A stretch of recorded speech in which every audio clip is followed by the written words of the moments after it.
So I'm back in Dollar Tree, just shopping as per usual. There's my son playing with flashlights. And I noticed that they were selling LED light bulbs again. I made a video about 5 months ago when Dollar Tree started selling LED light bulbs for the first time. And in it, I mentioned that I was going to stock up because LED light bulbs for $1 is such a good bargain. So I bought about 6 or 8 of them. And soon after, they were increasingly harder and harder to find. And one of the most common comments on my original video was that Dollar Tree had run out of these bulbs entirely. This was happening everywhere, and it seemed like they weren't going to restock these after the initial stock back in January. Well, they're back, but this time under a different name. Now they're being sold by Sunbeam instead of Home Luminaire, and the box is suspiciously similar to the Home Luminaire ones, so I'm going to take these home and compare.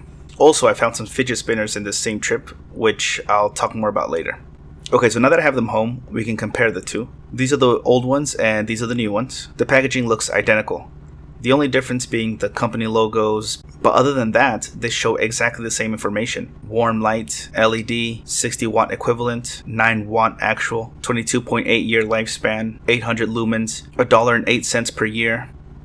And on the side, they even use the same exact sample picture, which leads me to believe that this is indeed the exact same bulb, just sold under a different brand. Which happens often when a Chinese company makes a product and they will license it out to various companies, and all they have to do is add their stamp or logo and sell it as their own, but it appears to be the exact same bulb and box and everything. They're both 3000 K temperature, so I'm going to take them out and see if there's any difference between the bulbs. The text seems to be slightly different size, but they're otherwise the same, so I won't even bother testing these since there's no point. Or actually, there is a slight difference. I'm not sure if you can tell, but you see this part right here? This part is longer on the new bulb. I'm not sure if you can tell, but this part on the new bulb is just a millimeter or two longer, and I was actually having trouble with the old bulb in my fridge because this piece was not long enough to reach the pin in the fridge socket. So I'm going to try the new ones out in my fridge, and hopefully I can save a few more cents on my light bill by having all LED bulbs everywhere.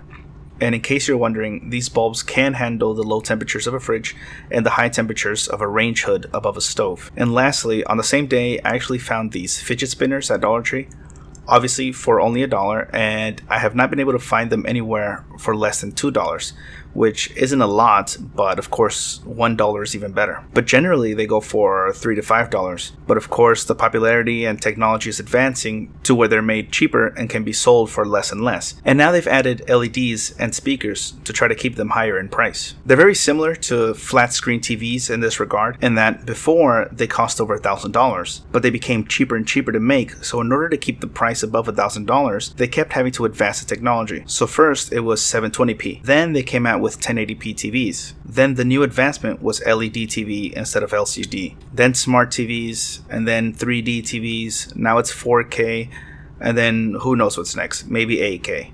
But the same thing is happening with the fidget spinners, to where the base unit has reached $1. So now in order to keep selling them for $5 to $10, they're having to add LEDs and speakers, and next it'll be motors, who knows. But I actually don't care for these, and I hate seeing them and hate anyone who uses them, but I just wanted to show you guys that it was available.